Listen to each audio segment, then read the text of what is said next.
నేను పేరుకు మాత్రమే నాన్ననమ్మా. తండ్రిగా నేను చేయాల్సిన బాధ్యతలేవి చేయలేకపోయాను. కానీ నలన్ సార్ కుటుంబం మాత్రం నీకు దేవికి అండగా ఉంది. నేను చేయాల్సిన బాధ్యతలన్నీ వాళ్ళు చేస్తున్నారు. అందుకే నేను వాళ్ళకి ఎప్పటికీ రుణపడి ఉంటానన్నా. వచ్చే జన్మలో కాదు కదా, ఎప్పటికైనా సరే ఈ సత్య కృతజ్ఞత మర్చిపోదు. ఈ జన్మలోనే నా ప్రాణాలు అడ్డేసైనా సరే ఆ కుటుంబానికి ఖచ్చితంగా ఏదో ఒక మేలు చేసి తీరుతానన్నా.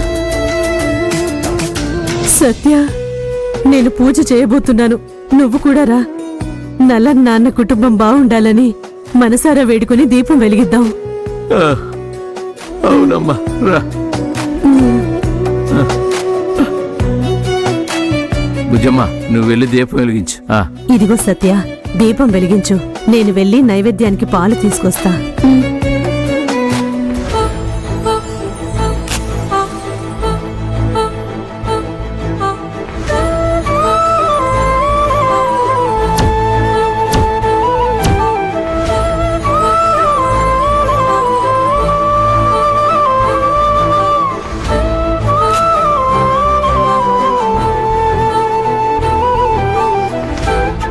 వెలిగించు తల్లి. భగవంతుడా, కష్టకాలంలో అల్లాడిపోతున్న మా కుటుంబానికి నలన్ సార్ కుటుంబం ఒక దీపంలో ఉండి మమ్మల్ని కాపాడుకుంటూ వస్తుంది. ఏ లోటు లేకుండా వాళ్ళు నిండు నూరేళ్లు చల్లగా ఉండేలా చూడు స్వామి. ఏ కష్టము రాకుండా వాళ్ళని కాపాడు తండ్రి.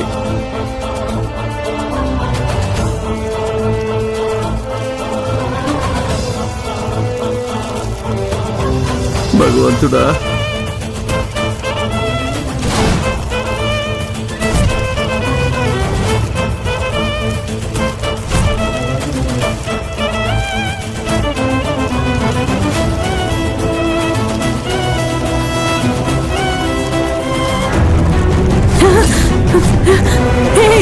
సత్య, సత్య, సత్య, మంట!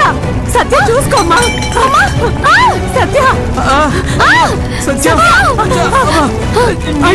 మంటండి! సత్య, అయ్యో, నీళ్ళు తీసుకురా.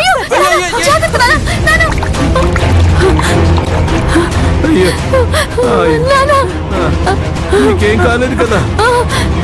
అయ్యో భగవంతుడా, చూస్తావంటే సత్యాన్ని ముందు లోపల తీసుకెళ్ళు. అయ్యో భగవంతుడా, ఏంటి ఇలా జరిగింది?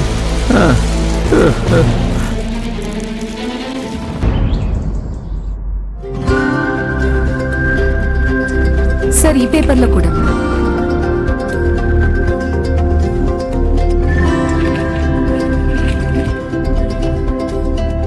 సార్, ఈ డాక్యుమెంట్లో సైన్ కావాలి.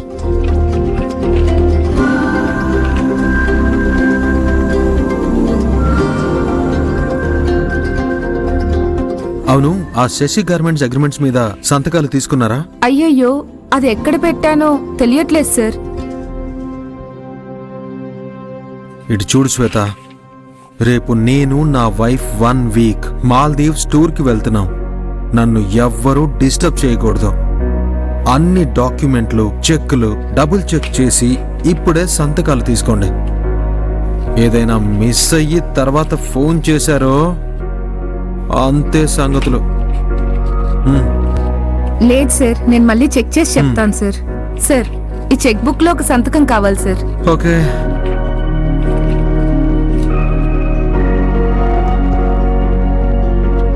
సార్, ఏంటి? మిమ్మల్ని అర్జెంటుగా కలవాలని ఒకరు వచ్చారు సార్. ఎవరినైనా సరే నేను కలవనని చెప్పు. బాస్ విదేశాలకు వెళ్తున్నారు, ఒక వారం తర్వాత రమ్మన్నానని చెప్పి పంపించు. అలాగే నిలబడకుండా పో. Okay sir.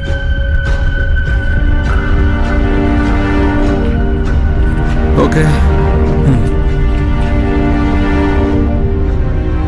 Sir, sorry sir, మా సారు విదేశాలకు వెళ్తున్నారు, చాలా బిజీగా ఉన్నారు. ఇప్పుడు ఎవరిని కలవరంట. ఒక వారం తర్వాత రమ్మంటున్నారు.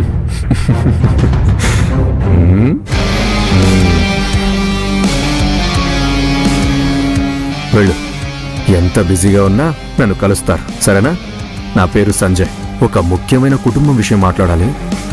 అప్పుడు దాకా నేను వెళ్ళనని చెప్పు, ఖచ్చితంగా కలుస్తారు. లేదంటే ఆ డబ్బు ఉమ్, ఉమ్, ఉమ్. సరే సార్ సరే. సార్ శశి గార్మెంట్స్ డాక్యుమెంట్స్ ఇక్కడే ఉన్నాయి సార్. హా.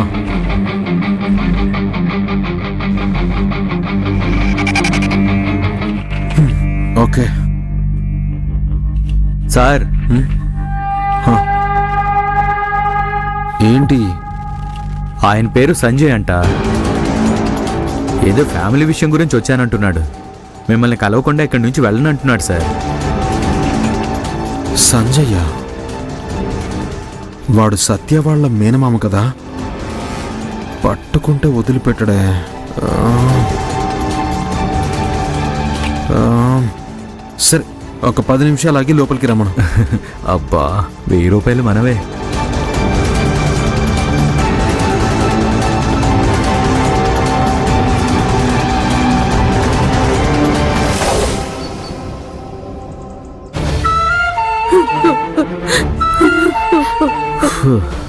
ఇప్పుడెందుకమ్మా నువ్వు ఇంత ఫీల్ అవుతూ ఏడుస్తున్నావు? ఏంటి సత్య, నువ్వు దేవి ఇద్దరు బాగుండాలని, నన్నయ్య కుటుంబం బాగుండాలని వేడుకుంటూ మనం దీపం వెలిగించాం కదా. కానీ నైవేద్యం పాలు ఒలికిపోయాయి. అది కాక నీ చీరకు మంట అంటుకుంది. ఈ సమయంలో ఇలా జరగడం ఎంత అపశకునమో చూసావా? ఏమీ అపశకునం లేదమ్మా. నేను నిర్లక్ష్యంగా దీపం వెలిగించి దాని పక్కనే నిలబడ్డాను కదా.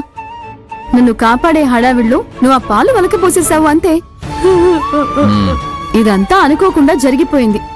దీనికి ఏదో అపశకునం అనుకొని అది ఇది అని ఫీల్ అయిపోయి మనసు పాడు చేసుకోకమ్మా. ఏయ్, ఏ అపశకునం జరగలేదే. సత్య చెప్పిందే నిజం. నువ్వు ఊరికే భయపడి ధైర్యంగా ఉన్న వాళ్ళని కూడా భయపెట్టుకో. లేదండి, ఏదో కీడు జరగబోతుందని దేవుడు చూపిస్తున్న సూచన ఇది. ఇలా అపశకునం జరగడం మంచిది కాదండి. అమ్మా, మనం ఎన్నో కష్టాలు చూసాం కదా, దాటుకొని వచ్చేసాం కదా. కొత్తగా ఏదో కీడు జరగబోతోంది అని దేవుడు చూపిస్తున్నాడా ఏంటి? అదంతా ఏమీ జరగదమ్మా. మనసులో రకరకాలుగా ఊహించుకొని కంగారు పడ్డం వల్ల నీకు అలా అనిపిస్తోంది. నాకేం కాలేదు కదా. సత్య, నీకేదైనా కీడు జరిగితే అది నీ ఒక్కదానికే కాదు, మన మీద ఆధారపడి ఉన్నా అయ్యో, అందరికీ కూడా కీడు జరగొచ్చమ్మా. నా భయమంతా నీ గురించి కాదమ్మా. దేవి తన కడుపులో పెరుగుతున్న బిడ్డ, మీ నాన్న, తాత, బామ్మ, వీళ్ళందరి గురించమ్మా. ముఖ్యంగా దేవికి ఏమీ కాకూడదు. ఏయ్, ఇక చాలా ఆపుతావా?